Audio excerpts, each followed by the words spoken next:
Semangat yang semakin membara, wirausaha pelajar Indonesia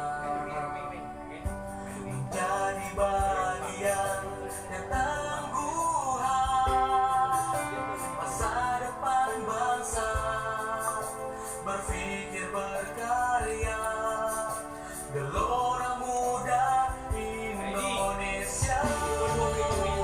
Dapatkan tekad dan mengejar asa, semangat tak henti, kamilah WPI bersatu kuat menjadi Oke, Assalamualaikum warahmatullahi wabarakatuh. Selamat berjumpa kembali kita di acara ngopi ngobrol volume tinggi. Para pemirsa dan pendengar yang berbahagia, pada malam hari ini kita memasuki edisi ke-21. 21 ya? 21 ngobrol volume tinggi di Ampera Lubis kilometer 1 Pasir Pangarayan, Kecamatan Rambah, Kabupaten Rokan Hulu, Provinsi Riau. Para pemirsa dan penonton baik yang ada di panggung ngopi, silakan berkontribusi dan memberikan saran dan masukan kepada kami agar kegiatan ini tetap berlanjut seperti yang diharapkan. Para pemirsa dan penonton yang berbahagia, hari ini kita akan membahas tentang entrepreneurship atau yang disebut dengan kewirausahaan. Pada malam hari ini kita semua umat manusia tidak terlepas dari yang namanya kewirausahaan. Untuk membahas ini kita sudah para pemirsa dan pendengar, penonton sudah hadir narasumber yang cukup dikenal di Kabupaten Rokan Hulu. Bapak ini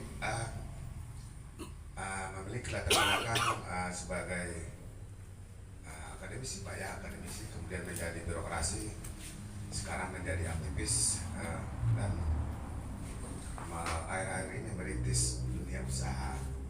Saya rasa sudah cukup politisi lagi, pernah jadi politisi. Saya kira sudah cukup matang dalam menganalisa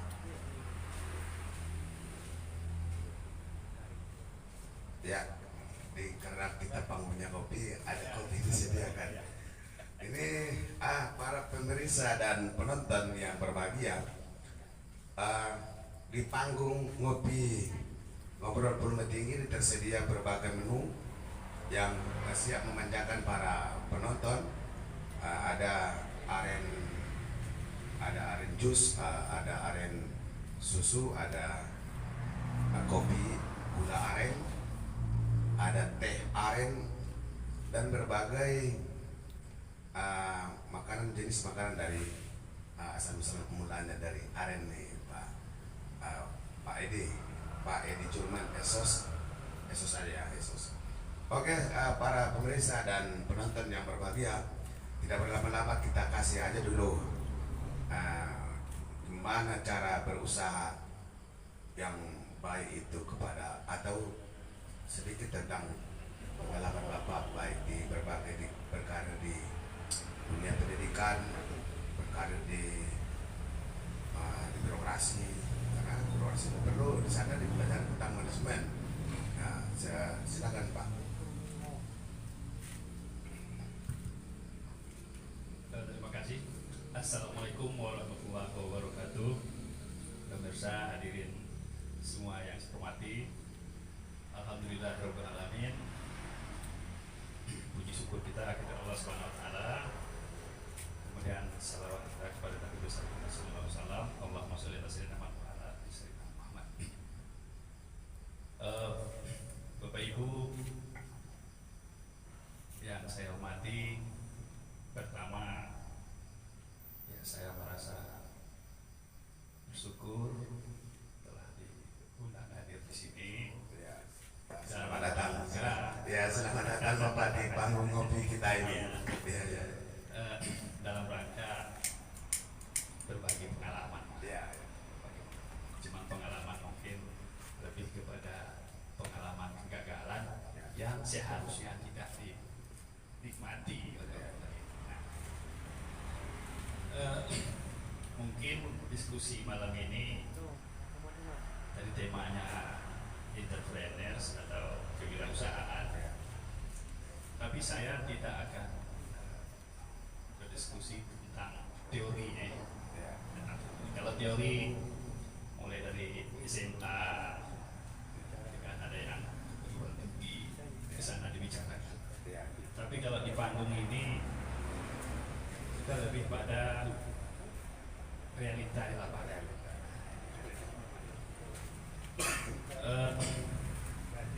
Sebelumnya saya memperkenalkan diri. Nama tadi sudah. Saya karir pertama setelah menyelesaikan pendidikan guru. Saya pernah jadi guru itu 10 tahun. Terus 10 tahun kedua saya di birokrasi pemerintahan. Kebetulan Mekarnya Rokabodo saya sudah mulai di sana 10 tahun. Nah, 10 tahun ketiga saya terjun dunia politik 10 tahun, dan 10 tahun berikutnya saya sosial dan perekonomian. Saya melihat khususnya di Rokabodo peminat kewirausahaan itu nampaknya sudah mulai meningkat. Namun lebih kepada pengusaha yang sudah memang giat di situ gitu. Dan saya mungkin lebih fokus kepada generasi muda. Saran untuk generasi muda, bagaimana merubah pola pikir dari pola pikir sebagai pekerja kepada sebagai pengusaha. Nah, kalau kita sebagai pekerja, orang bisa mengukur kita. Apakah itu bekerja di birokrasi, ya kan? Atau di perusahaan-perusahaan, itu diukur. Kita tak bisa bersembunyi. Di pemerintahan saja kita punya jabatan, kita punya pangkat dan segala macam, itu ada ukurannya. Yang diukur itu apa? Perolehan kita. Perolehan kita. Jadi kalau perolehan kita sudah terukur, sudah diukur, orang lain juga tahu. Nah, apabila kita di dalam perkembangan hidup, perkembangan ekonomi sehari-hari itu lebih dari yang lain, yang dari ukurannya setara, itu sangat mudah dicurigai. Ada apa di balik itu? Nah, ini awal saya buka. Jadi saya ingin generasi muda itu merubah pola pikir bahwa cobalah berpikir ke usaha, ke usaha. Ada beberapa generasi muda mengeluhkan yang pertama, untuk berusaha itu butuh modal. Pak Ede, sebelum kita ke modal, kita akan bahas nanti segmen modal itu. Oke, para pemirsa dan penonton yang berbahagia, itulah tadi gambaran sedikit tentang perjalanan karir dan dunia usaha oleh Pak Ede Julman Esos. Namun walaupun Pak Ede bilang secara teori tidak mengulas, tapi saya karena dalam hidup ini bagaimanapun kita harus memaknai semua itu secara filosofis. Itulah Pak Ede, biar kita paham sebenarnya apa itu wirausaha itu. secara bahasa, wira itu artinya adalah pejuang. Artinya orang yang berbudi luhur. Sedangkan usaha itu adalah amal, pekerjaan. Artinya orang yang bekerja secara luhur, orang yang berusaha dengan semangat perjuangan. Hari ini memang harus kita tularkan kepada insan-insan wirausaha di negeri kita ini, Pak Edi. Saya mau jika kita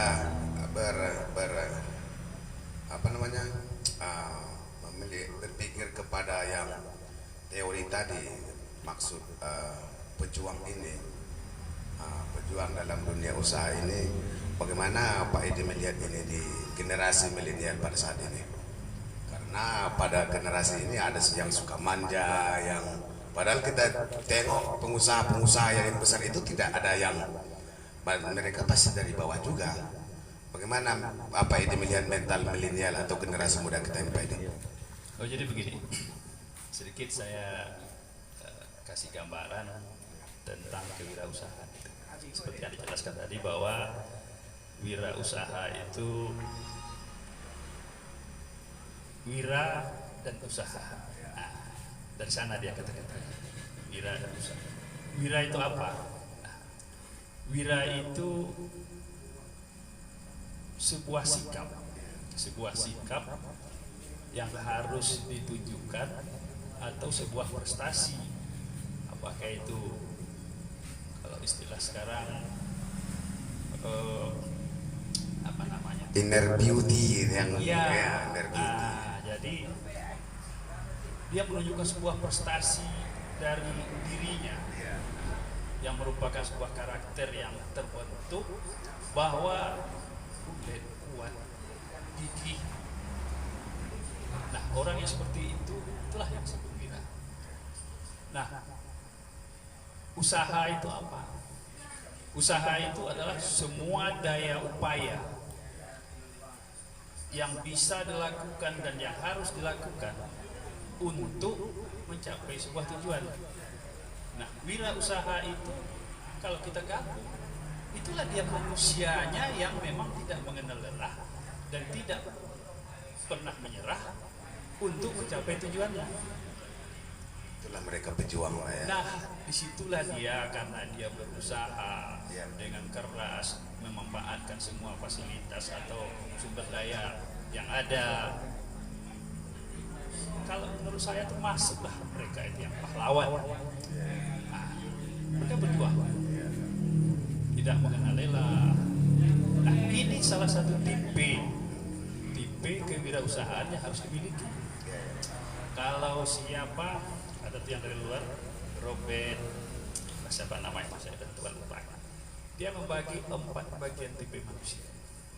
Nama pandangannya. Yang pertama itu, saya harus menang. Prinsip, saya harus menang. Jadi karena dia berpikiran saya harus menang, dia harus melakukan kompetisi.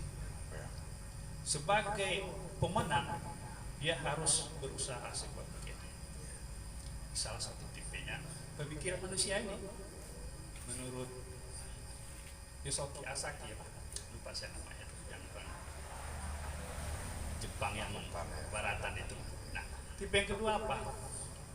Kalau tadi dia harus menang, yang kedua apa itu, saya harus benar. Nah, saya harus benar. Itu dia pemikiran itu. Ada lagi pemikiran dia yang ketiga, saya harus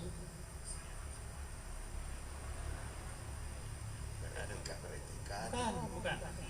Ada semacam pemikiran, saya harus aman. Aman ya. Ada satu lagi, saya harus aman. Artinya apa? Dari 2 yang terakhir itu tidak tipenya pengusaha, itu tipenya pekerja. yang tipenya pengusaha itu ya tadi, saya harus menang, saya harus benar. Karena kalau dia berbuat menang pun tidak benar, hancur juga kan. Jadi dua itu minimal itu harus dikuasai. Saya harus menang dan saya harus benar. Kalau orang yang berprinsip seperti itu, kalau dia terjun ke wirausaha, salah pasti. Kan gitu. Tapi kalau dia ingin aman, ya kan, ingin nyaman, yaitu jadi karyawan, jadi pegawai, ya kan, aman. Kalaupun orang tipe ini terjun ke dunia usaha, tetap gagal. Kenapa? Karena di sana tidak ada keberanian. Tidak ada keberanian. Sementara untuk berwirausaha itu berani. Kita harus berani. Kalau tidak ada keberanian, ya tidak jadi juga. Takut rugi, ya kan? Nah, kalau umpamanya kayak produk, takut tidak laku, gagal. Nah, begitu. Jadi kalau yang sudah tua-tua seperti kita, sepertinya prinsip-prinsip atau pemikiran itu akan jauh menurun, bukan mulai menurun, memang sudah menurun. Nah, kita ingin generasi muda sekarang mereka meneruskan pemikiran itu. Jangan mereka ingin aman, jangan mereka ingin nyaman, ingin senang. Tidak. Kenapa? Karena masih muda. Saya berpikirnya begitu. Dulu saya 10 tahun pertama saya jadi guru jasa. Memang setiap hari kawan bertambah, ya kan? Ya, orang tua murid dan lain-lain itu jadi sahabat. Setiap hari jadi. Nah, saya pindah ke birokrasi, saya merasakan mulai ada perbedaan yang jauh. Apalagi waktu saya di inspektorat waktu itu Bosda. Itu setiap hari ada saja orang jauh dari kita. Itu saya rasakan sendiri. Nah, apalagi kalau saya sudah di dunia politik, terjun dunia politik, kebenaran pembicaraan itu sangat jauh sekali. Apalagi ini dah mau pemilu ya. Oke, Pak Edi, sebelum Pak Edi nanti menjelaskan analisa Pak Edi tentang milenial atau generasi muda dalam dunia usaha ini, kita ada apa nih Pak Edi? Ada komentar dari yang merespon acara kita ini. Filosofi usaha, modal sekecil-kecilnya, untung sebesar-besarnya. Apakah ini masih dipakai dalam wirausaha? Itu komentar dari yang memberikan partisipasi pada kegiatan kita ini. Saya tanggapi dulu. Tanggapi dulu. Ini bukan masih dipakai. Ya. Memang harus pemikirannya seperti ini yang dikembangkan. Contoh, dengan modal sekecil-kecilnya, kita harus mendapatkan untung yang sebesar-besarnya. Ada lagi yang lebih sadis lagi. Kita bisa berkembang, kita bisa maju tanpa modal kita. Modal orang lain. Kalau kita maju berkembang dengan modal kita, itu masih biasa. Asal jangan menjual air liur aja Pak Edi. Iya. Sesuai dengan Ya ngobrol belum ini. Iya. Iya. Kalau masih modal kita, ya kan? Kalau dulu ya kita punya modal kita, sekarang tidak.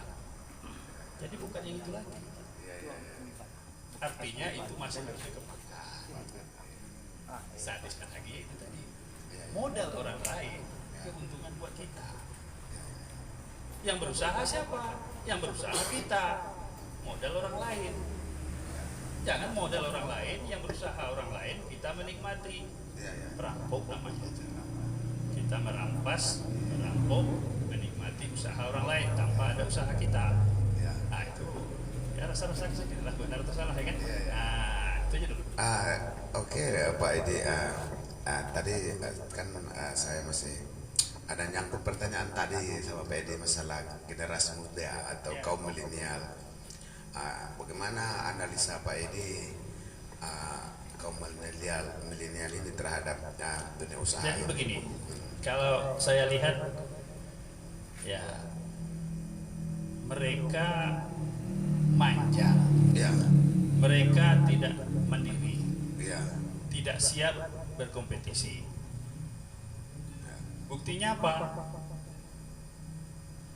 Belanja saja kita lihat, dapat 10, habis 10. Tidak pernah berpikir dapat 10 bagaimana bisa saya belanjakan 15. Tentu harus dikembangkan lagi. Itu contoh. Kan tidak seperti itu. Kenapa? Budaya minta kepada orang tua. Mengapa itu terjadi? Selama ini orang tua memanjakan. kalau dulu kan Pak Edi kita masih kecil-kecil udah disuruh kerja. Kalau sekarang ada aturan yang boleh bekerja itu harus umur sekian. Apa gimana itu menurut pandangan Pak Edi? Jadi begini, itu kan proses pendidikan. Proses pendidikan. Pendidikan yang kira-kira dilarang, pekerjaan yang sesuai pendidikan dilarang itu, kalau pekerjaan itu tidak sesuai dengan kemampuannya. Contoh, dia umur belasan tahun, disuruh mengangkat barang berat Atau barang-barang berbahaya. iya, itu kan ya itu yang dilarang. Tidak levelnya Pak Edi ya. Tapi kalau dia berusaha bagaimana mengembangkan uangnya yang 10.000 Ya, goreng menjadi pisang 15.000, umpamanya. apakah dia dengan daripada saya beli goreng pisang Goreng harganya 2.000 satu, Ya. saya beli 10 sudah 20.000, saya dapat 5 dengan uang 10.000. Saya beli pisang, saya goreng, itu kan pemikiran. Terjadi penghematan Pak Edi ya. Dia makan goreng pisang, sisanya dia bisa jual, uangnya 10.000 tidak kurang. Dia sudah makan pisang. Ini salah satu contoh kecil aja. Tapi anak kita sekarang tidak ada yang seperti itu. Bahkan udah sampai menikah belum pandai masalah gitu aja. Makanya Pandainya beli konsumtif. Beli. Muncul generasi yang konsumtif ya. ya, Konsumtif. nah Tidak jadi produktif ya. mungkin kalau kita bicara diskusi ini panjang, ya kan, panjang. Tentu kita tidak mau kegiatan kita ini hanya sebuah cerita, sebuah diskusi. Tentu kita hanya harus punya harapan. Harapan kita apa? Kalaupun tidak dalam jumlah banyak generasi muda itu mau merubah pola pikirnya, ya kita dapat 1, 2, 3 udah untuk memulai. Kenapa? Karena perubahan itu dari mencontoh. Kawan saya bisa berhasil, mestinya saya juga bisa berhasil. Oke. Oke, Bapak ini para pemirsa dan penonton yang berbahagia. Apa ini kita beri tunda sebentar dulu komentarnya. Ini ada lagi komentar nih dari episode ke-21. Di masa COVID-19 melanda negeri ini muncul ratusan bahkan ribuan UKM di Rokan Hulu mendapat bantuan. Menurut Pak Edi sebagai pengamat ekonomi, apakah jumlah itu real atau hanya dadakan untuk mengejar bantuan? Komentar Rajo Anggi Karang bahaya. Silakan Pak Edi. Analisanya. Jadi begini, Ya. saya dari dulu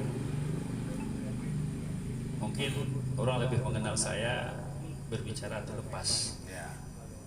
merdeka, Tanpa basa-basi. tanpa basa-basi. Jadi begini, karena ini program pemerintah, ya kan, kita tak bisa membantah, tapi ada pemikiran, ya kan, ada pemikiran. Kalau menurut pikiran saya, nah ini menurut pikiran saya, yang lain saya tidak tahu kan, diberi bantuan untuk konsumsi dan lain sebagainya, ya kan, sehingga malas datang, malas muncul, malas. Berkembanglah budaya menunggu, budaya meminta, akhirnya itu yang berkembang. malas bekerja.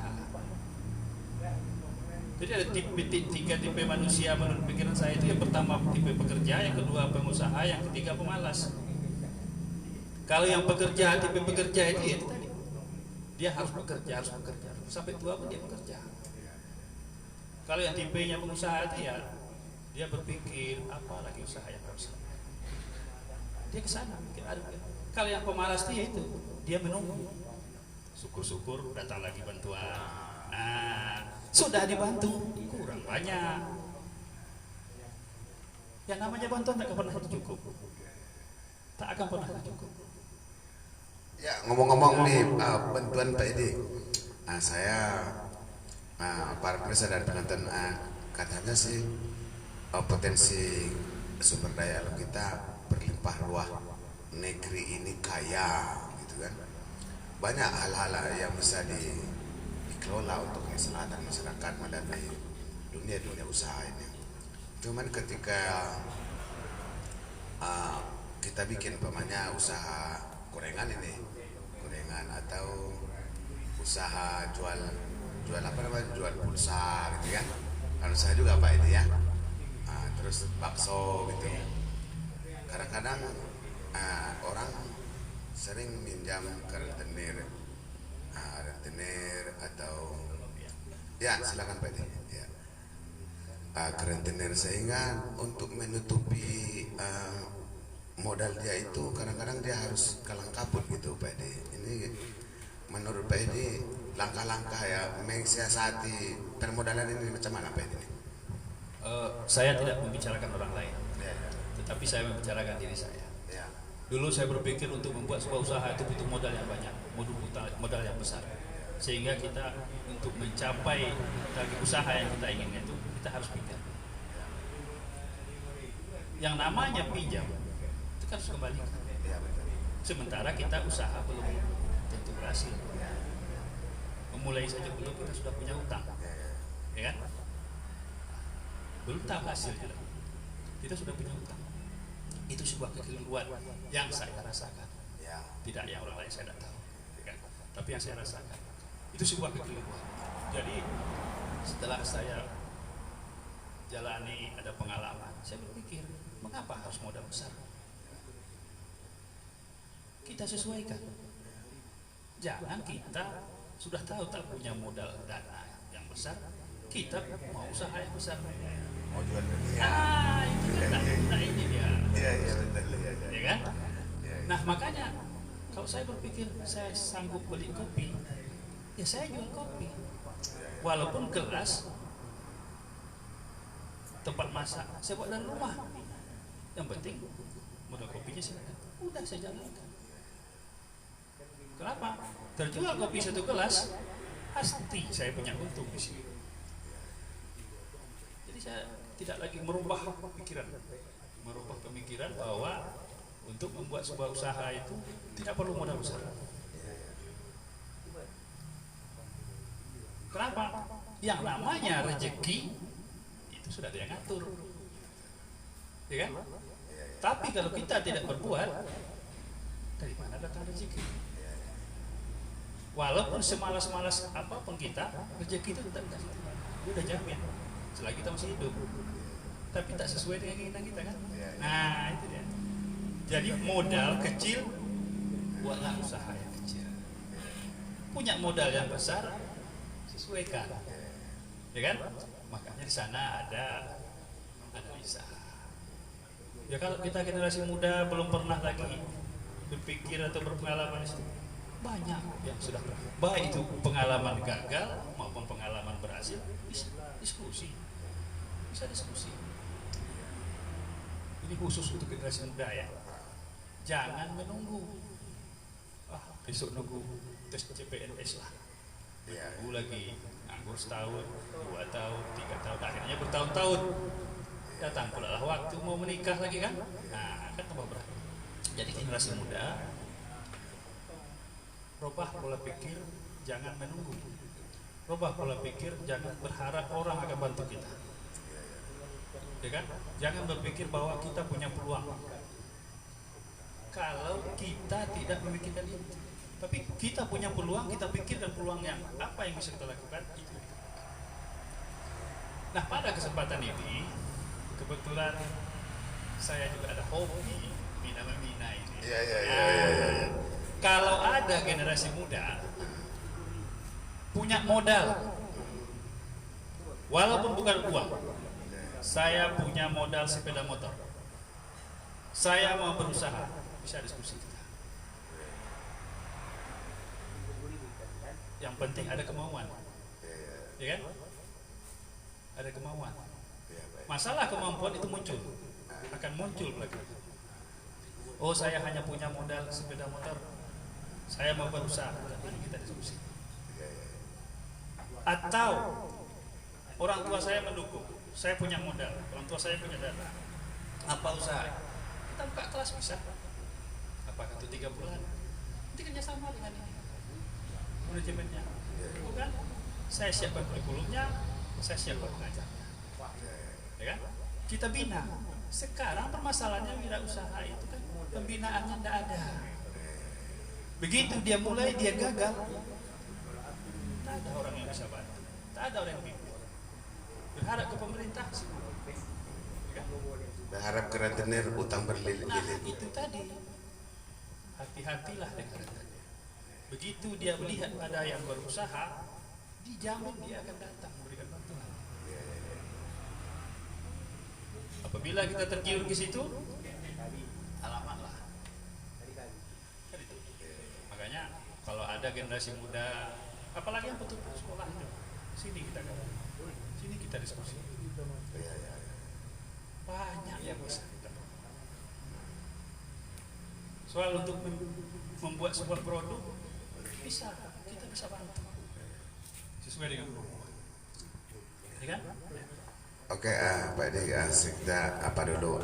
ada komentar dari masyarakat yang berpartisipasi di terhadap kita ini. Apa tempat usaha yang menentukan suatu keuntungan yang menjanjikan? Komentar dari pedagang kaki lima. Ya, nah ini agak panjang sedikit ya. Kalau dulu orang tua-tua kita dia buat sebuah syarat. Kalau kita mau buat usaha, pertama harus usaha yang di simpang. Simpang dulu dicari tuh. Ada simpang di situ. Kalau sekarang tidak seperti itu. Itu manajemen lama seperti itu. Kalau yang manajemen lama itu butuh waktu, butuh tempat, ya kan? Sekarang tidak dibutuhkan tempat, tidak dibutuhkan waktu, kapan saja dan di mana saja. Nah, tinggal lagi kita harus menyesuaikan. Kita harus menyesuaikan. Kalau usaha kita ini, ini memang harus butuh tempat. Penyedia desain kubur pun bisa kaya. Ya nggak Pak Edi? Jadi banyak macam usaha itu, banyak macam. Tinggal yang mana yang mungkin kita lakukan. Mana yang mungkin kita lakukan. Kita harus menyesuaikan. Orang lain belum tentu tahu ukuran kita. Yang tahu ukuran kita. Jadi kita yang memilih. Oh, saya bisanya ini. Keterampilan kita, Pak, ya. Nah, di sana. Tidak pun terampil, kita harus sering berdiskusi. Seringlah berbicara. Apalagi kalau saya dengan anak-anak muda itu, kalau mau cerita, saya buka cerita. Bikin es krim, saya bisa mengajarkan bikin es krim. Nah, sekarang kalau es krim punya sepeda motor, bisa keliling. Jangan dulu cari untung yang besar. Yang jelas kalau kita jalan, biaya pengeluaran kita kan kurang. Saya tertarik nih, Pak Edi punya hasil kreativitas namanya lomang todong. Apa ini lomang todong ini, Pak Edi? Jadi kita punya produksi dulu namanya lomang todong. Lomang itu kan bahasa sini. Lemang lah kalau. Lemang bahasa Indonesia. Yang bahannya beras ketan, beras belut, ada santan, kan gitu. Dimasak di bambu. Jadi saya suka makan lemang. Jadi saya makan, saya rasakan. mengapa lemah di sini, lemah di sini, beda rasanya. Kan gitu. Kemudian saya buat perbandingan. Di sini lebih enak dari yang ini. Di sini dengan sini. Terus saya berpikir, bagaimana caranya supaya saya bisa membuat lebih enak lagi. Kan begitu. Nah, saya praktek. Oh, ini dia komposisinya. Menurut saya yang enak. Tapi kan kalau kita jual lemang, kita tengok mereka tidak tahu rasanya. Jadi setiap yang saya suruh coba makan lemang saya bilang enak. Belum ada yang bilang tidak enak kan. Malah katanya ini lebih enak dari yang biasa. Nah, saya memaksa untuk memakan lemang saya, itulah todong baru. Jadi lemang todong itu datangnya dari situ. Pak ini kita mungkin para pemirsa dan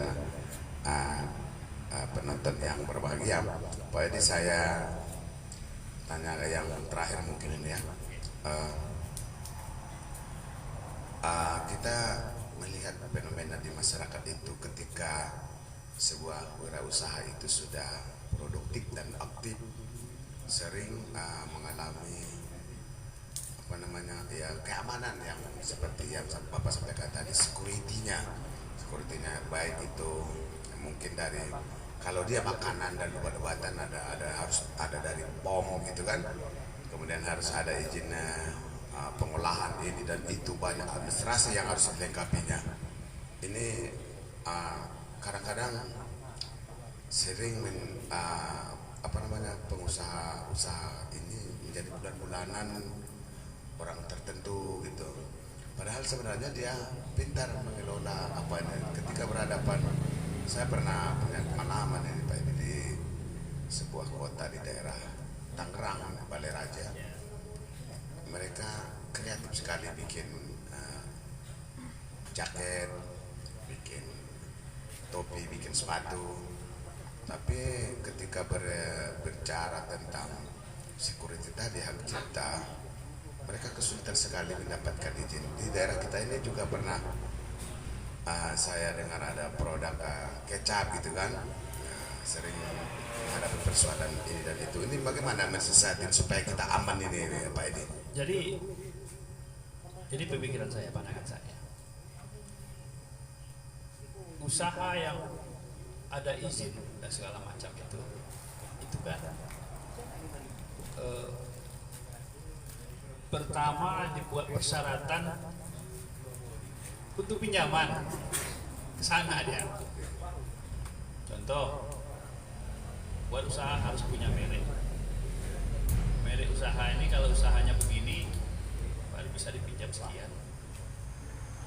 Dipaksakanlah. Kalau merek sudah terpasang, semua orang bisa lihat. Dan orang tahu, oh ini ada bantuan nih. Dikejar. Karena di sana ada rezeki pihak lain. Ya kan? Rezeki walaupun benar salah dan salah. Tetapi mereka cari rezeki juga di situ. Salah satu kerugian atau risiko menggunakan dana lain dalam membuat usaha itu tadi. Tapi kalau namanya usaha kita oh tidak ada izin, tidak ada ini, terus yang penting kita mulai dulu. Kalau sudah jalan, izin itu datang sendiri. Izin itu akan datang sendiri. Kalau diberi undangan, mereka butuh orang-orang yang punya usaha. Tetapi yang punya usaha tidak ada. Tapi kalau memang ada usaha, dia jalan. Orang kan punya informasi juga. Oh di sana ada usaha ini. Mereka yang akan datang. Mereka bisa bina. Ya? Nah, mengenai perizinannya, sekarang kan izin tidak ada biaya. Ada biaya sekarang. Tapi kalau kita perkebunan usahanya banyak juga kan lagi mafianya. Coba deh, kalau bikin usaha kebun sawit katanya banyak rentetannya kan. Jadi begini, mulailah usaha itu benar. Kan tadi kan itu benar, saya harus berbuat benar dan saya harus menang. Kan itu dekat pemikiran nomor satu. siapa orang nomor satu? Mungkin si bapak ya, nomor satu. Kalau si bapaknya sudah berfungsi sebagai orang nomor satu, apa yang ada di pikiran si bapak itu akan jalan, ya kan? Oh, anaknya mau begini ya, artinya ada orang nomor satu ya. Di desa ada orang nomor satunya, kepala desa, kecamatan juga, camat. Apalagi kalau daerah kita setempat bupati itu apa yang ada di pikiran bupati itu akan jalan. Kalau untuk provinsi gubernur gitu ya. Iya, provinsi gubernur. Indonesia ini apa kata presiden? Kalau wakil belum, itu pikiran saya. Iya. Nah, itu pikiran saya. Berlomba-lomba lah jadi nomor satu. Jadi makanya orang mau jadi nomor satu. Nomor satu, ya betul. Nah, kenapa? Karena apa yang ada di pikiran dia itu akan dilaksanakan orang. Iya. Termasuk UMKM. UMKM ini kalau yang nomor satunya sudah membuat prioritas, ini UMKM Rokan Hulu harus dibina. Yang lain pasti. Harus prioritaskan Pak ya. Artinya apa? Sekarang pemikiran orang nomor satu itu diperlukan oleh masyarakat, ya kan? Makanya ke depan, saya tidak kampanye, ya, karena belum waktunya kan. Cuma kita kan harus berpikir dari sekarang. Orang nomor satu itu harus bisa membaca, mengikuti, menerima kebutuhan masyarakat. Arahnya ke sana. Mengerti dengan masyarakat. Mengerti dia apa yang dibutuhkan masyarakat. Kenapa? Karena sudah ada di pikiran orang nomor satu apa yang dibutuhkan masyarakat, jalan. Apalagi UMKM. Tapi itu tadi, jangan karena hubungan KKN itu, ini pengusahanya bantu. Yang ini yang sudah punya kemampuan berusaha, tidak ada hubungan keluarga, tidak dibantu. Di sana dibantu, ada hubungan keluarga. Setelah dibantu, situ belum tikar, ini tidak bertahan. Karena dia memang bukan ahlinya. Karena bukan ahlinya. Kenapa pembinaannya tidak ada? Bantulah yang memang harus dibantu. Orang yang berusaha. Itu. Jangan dipaksakan yang nggak biasa dia melihara kambing disuruh memelihara kambing. Biasanya dia jual es. Iya Pak ya. Oke. Iya. Pelihara bebek, ya kan? Dia pelihara bebek, tapi tidak mau yang suaranya besar, dipilih suaranya yang kecil. Oke Pak Edi, para pemirsa dan penonton yang berbahagia, pada kesempatan kali ini dengan wirausaha ini kita bisa mandiri secara ekonomi, kemudian kita kalau saya